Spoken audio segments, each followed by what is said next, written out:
السلام على سيد الأنبياء والمرسلين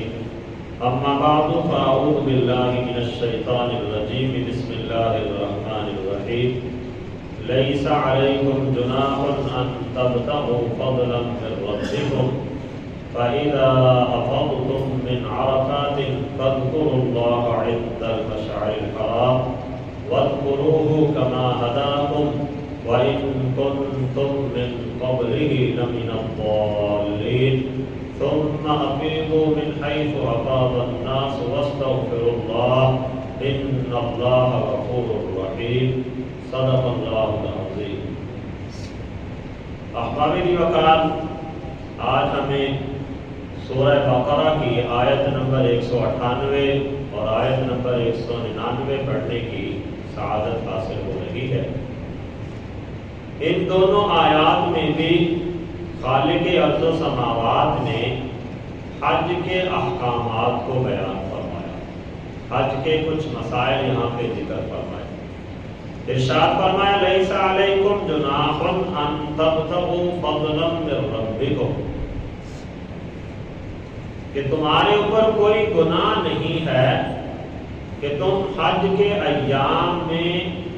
رب تعالیٰ کے فضل کو تلاش کرو. رب تعالیٰ کے فضل کو تلاش کرنے سے مراد یہ ہے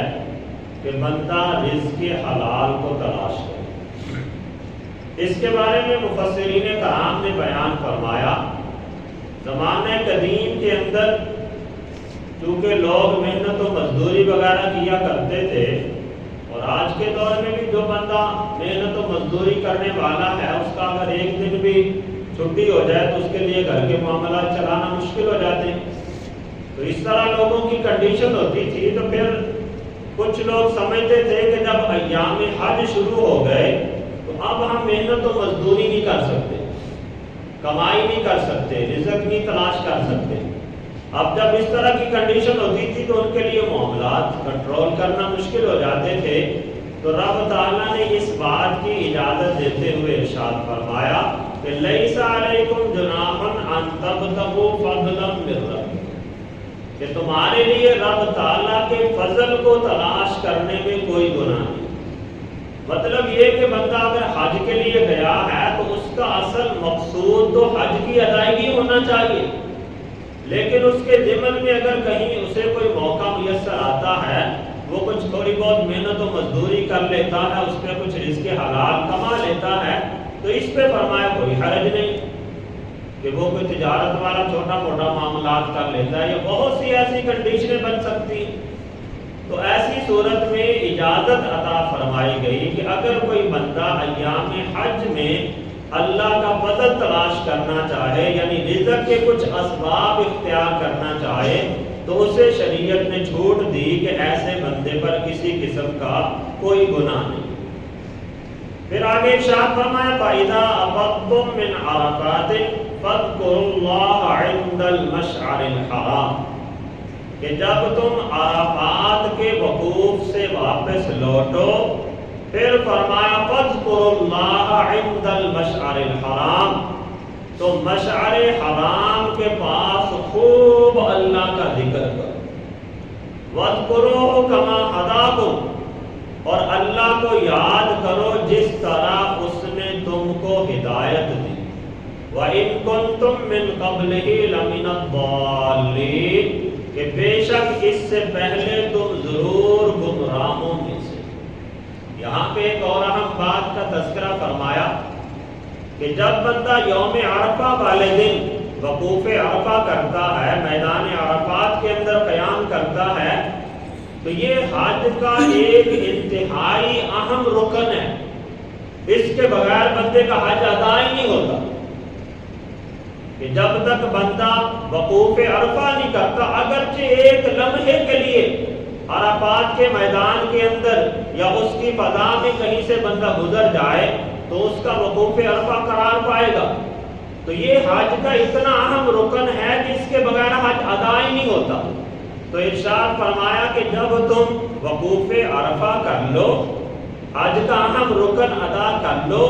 اس کے بعد جب تم واپس پلٹو تو پھر فرمایا کہ مشعر حرام کے پاس اللہ کا خوب ذکر کرو۔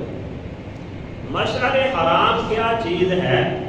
اس کے بارے میں جو ہمیں احادیث میں تذکرہ ملتا ہے، یہ گویا کہ مزدلفہ ہی کا ایک نام ہے۔ اصلاً تو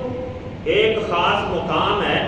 جہاں نبی علیہ السلام عام طور پہ وقوف فرمایا کرتے تھے مزدلفہ کے موقع پر۔ یہ دو پہاڑیوں کے درمیان جتنی بھی جگہ مزدلفہ کی ہے ساری کو ویسے مشعر حرام کہا جاتا ہے، اور وہاں پہ آج کل شاید ایک مسجد بھی بنی ہے جسے مسجد مشعر حرام کے نام سے یاد کیا جاتا ہے۔ تو بہرکیف یہ مشعر حرام سے مراد وقوف مزدلفہ ہے کہ جب لوگ عرفات کے میدان میں قیام کرنے کے بعد مزدلفہ میں حاضر ہوتے ہیں تو فرمایا وہاں پہ آ کر خوب اللہ تعالیٰ کا ذکر کیا، جس قدر ہو سکے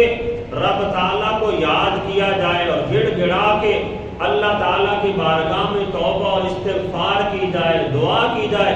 یہ ذکر سے مراد یہ ہے کہ بندہ اللہ کو یاد کر کے اللہ سے اپنے گناہوں کی معافی کا مطالبہ کرے، اللہ کی بارگاہ میں گڑ گڑا کے روئے اور اپنے گناہ جتنے بھی دنیا کی زندگی میں سرزد ہوئے سچے دل سے ان کی توبہ کرے، کیونکہ اللہ تعالیٰ بڑا تواب اور رحیم ہے، اور وہ ایسا خاص مقام ہے کہ جہاں لاکھوں کی تعداد کے اندر لوگ جمع ہوتے ہیں۔ اور ایک حدیث مبارکہ کا مفہوم ہے کہ جہاں 40 بندے خالصتاً اللہ کی رضا کے لیے جمع ہو جائیں وہاں پہ اللہ تعالیٰ کی خاص رحمتیں نازل ہوتی ہیں، اور ان کے اندر کوئی ایسا مستجاب الدعوات اور اللہ کی بارگاہ میں مقبول بندہ ہوتا ہے کہ جس کی وجہ سے رب تعالیٰ باقی سالوں کی بھی دعا قبول فرما لیتا ہے۔ تو وہاں پہ تو 40 کیا لاکھوں کی تعداد کے اندر مجمع ہوتا ہے، اور عام طور پر جتنے بھی وہاں پہ گئے ہوتے ہیں سارے خالصتاً اللہ کی رضا کے لیے حج کی ادائیگی کے لیے جمع ہوتے ہیں۔ تو اس لیے فرمایا کہ وہ ایک خاص موقع ہے کہ اتنے لوگ رب تعالیٰ کو پکار رہے ہوتے ہیں، گڑ گڑا رہے ہوتے ہیں، رب تعالیٰ کی خصوصی رحمتیں اور برکتیں وہاں پہ متوجہ ہوتی ہیں۔ تو اس وقت فرمایا خاص طور پر اللہ کا ذکر کرو، گڑ گڑا کے اپنے گناہوں کی اللہ کی بارگاہ میں معافی طلب کرو۔ پھر اگلی آیت مقدسہ میں ارشاد فرمایا ثم افیضوا من حیث افاض الناس واستغفروا اللہ، پھر تم وہیں سے واپس آؤ جہاں سے لوگ واپس آتے ہیں اور اللہ سے بخشش طلب کرو، ان اللہ غفور الرحیم، بے شک اللہ تعالیٰ بہت بخشنے والا اور بڑا مہربان ہے۔ تو احباب جی بکار، تم وہیں سے واپس آؤ جہاں سے دوسرے لوگ آتے ہیں، اس کے بارے میں بیان کیا جاتا ہے کہ یہ خاص طور پر قریش کے لوگوں کے لیے نازل ہے کہ قریش کے کچھ قبیلوں کا، کچھ لوگوں کا یہ نظریہ تھا کہ ہم چونکہ بیت اللہ شریف کے متولی ہیں،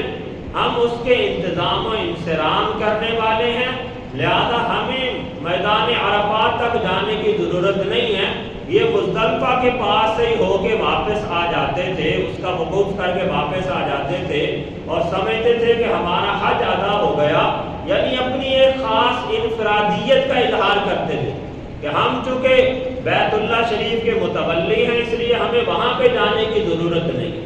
تو رب تعالیٰ نے اس کا رد کرتے ہوئے ارشاد فرمایا کہ جہاں سے باقی لوگ ہو کے لوٹتے ہیں، یعنی باقی سارے لوگ جا کے میدان عرفات میں وقوف کرنے کے بعد پھر پیچھے کو واپس پلٹتے ہیں، تو تم بھی فرمایا وہیں سے ہو کے واپس لوٹو جہاں سے دوسرے لوگ آتے ہیں۔ اس کے بارے میں ایک حدیث مبارکہ حضرت سیدہ عائشہ صدیقہ عفیفہ رضی اللہ تعالی عنہا آپ سے مروی یہاں اسی آیت کی تفسیر میں نقل فرمائی، علامہ غلام رسول سعیدی علیہ رحمہ نے بیان فرماتے ہیں کہ حضرت عائشہ رضی اللہ تعالی عنہا بیان کرتی ہیں قریش اور ان کے دین پر چلنے والے کچھ لوگ ایسے تھے کہ وہ مزدلفہ میں وقوف کرتے تھے، وہ کہتے تھے کہ ہم خدام حرم ہیں، باقی لوگ عرفات میں وقوف کرتے تھے، تو اللہ تعالیٰ نے یہ آیت نازل فرمائی، یعنی یہ خدام حرم ہونے کی وجہ سے سمجھتے تھے کہ ہمیں عرفات تک جانے کی ضرورت نہیں ہے، لوگ سارے عرفات میں جا کے وقوف کرتے تھے اور یہ مزدلفہ میں ہی جا کے وقوف کر کے واپس آ جاتے تھے، تو رب تعالیٰ نے اس بات سے منع کرتے ہوئے ارشاد فرمایا ثم افیضوا من حیث افاض الناس، جہاں سے باقی سارے لوگ ہو کے پلٹ کے آتے ہیں، وقوف کر کے آتے ہیں، فرمایا تم بھی وہیں سے پلٹ کے آؤ، اور ساتھ یہ تنبیہ بھی فرمائی واستغفروا اللہ، اور اللہ تعالیٰ سے مغفرت کرو، اس لیے کہ پہلے جو تم یہاں پہ لا علمی کی وجہ سے وقوف کرتے رہے اور عرفات میں نہیں جاتے رہے، یا جو بھی تم سے غلطیاں کوتاہیاں ہوئیں، اللہ کی بارگاہ میں سچے دل سے تم توبہ کر لو، رب تعالیٰ غفور الرحیم ہے، رب تعالیٰ تمہیں معاف فرمائے۔ تو احباب دی وقار اس آیت مقدسہ سے مفسرین کرام نے یہ بھی بیان فرمایا کہ اللہ تعالیٰ کی عبادت کرنے کے اعتبار سے سب لوگ برابر ہیں، کسی بندے کو، کسی قوم کو، کسی برادری کو اس بات میں تخصیص حاصل نہیں ہے کہ ہم عالی شان خاندان سے تعلق رکھتے ہیں لہذا ہمارے لیے وہ عبادت نہیں ہے، وہ غریب لوگوں کے لیے، ایسا نہیں۔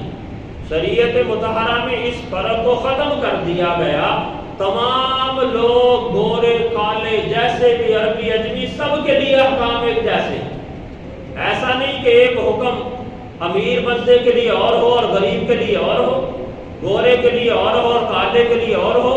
عالی شان حسب و نسب والے کے لیے اور ہو اور گھٹیا قوم والے کے ساتھ اور ہو، نہیں، اللہ کی بارگاہ میں سب ایک جیسے ہیں۔ رب تعالیٰ کی بارگاہ میں اگر کوئی عزت و تکریم والا ہے تو وہ تقوی والا، اللہ نے اسے بیان فرمایا ان اکرمکم عند اللہ اتقاکم، کہ بے شک اللہ کے نزدیک تم سب میں سے زیادہ عزت و تکریم والا وہ ہے جو زیادہ متقی و پرہیزگار۔ اور اسی بات کا درس نبی علیہ الصلوۃ والسلام نے حجۃ الوداع کے موقع پر بھی دیا تھا کہ آقا کریم صلی اللہ علیہ وسلم نے ارشاد فرمایا تھا سنو خبردار، تم میں سے فرمایا کسی عربی کو عجمی پر اور کسی عجمی کو عربی پر کوئی فضیلت حاصل نہیں، کسی گورے کو کالے پر اور کالے کو گورے پر فرمایا کوئی فضیلت حاصل نہیں، اللہ کے نزدیک اگر کسی کو فضیلت حاصل ہے تو وہ تقوی والے کو، جو زیادہ متقی و پرہیزگار ہے، اللہ کی بارگاہ میں وہی زیادہ عظمت و شان کے لائق ہے۔ تو اس اعتبار سے قوم کی وجہ سے، رنگ و نسل کی وجہ سے، حسب و نسب کی وجہ سے کسی بندے کو کوئی خاص برتری حاصل نہیں ہے کہ اللہ کی بارگاہ میں احکامات پر عمل کرنے کے لیے تمام کے تمام برابر ہیں۔ تو اللہ تعالیٰ نے یہاں پہ جو قریش کے لوگ اس بات کا فرق کرتے تھے کہ باقی عرفات میں جاتے تھے، وہ مزدلفہ سے ہی لوٹ آتے تھے، تو رب تعالیٰ نے ارشاد فرمایا جہاں سے باقی لوگ وقوف کر کے لوٹتے ہیں تمہارے لیے بھی لازم ہے کہ تم بھی وہیں سے جا کے واپس پلٹو، تاکہ جیسے انہیں رب تعالیٰ اجر و ثواب عطا فرماتا ہے ایسے ہی تمہیں بھی اجر و ثواب دے۔ اللہ تعالیٰ کی بارگاہ میں دعا ہے کہ اللہ تعالیٰ ہم سب کو قرآن و سنت کا فہم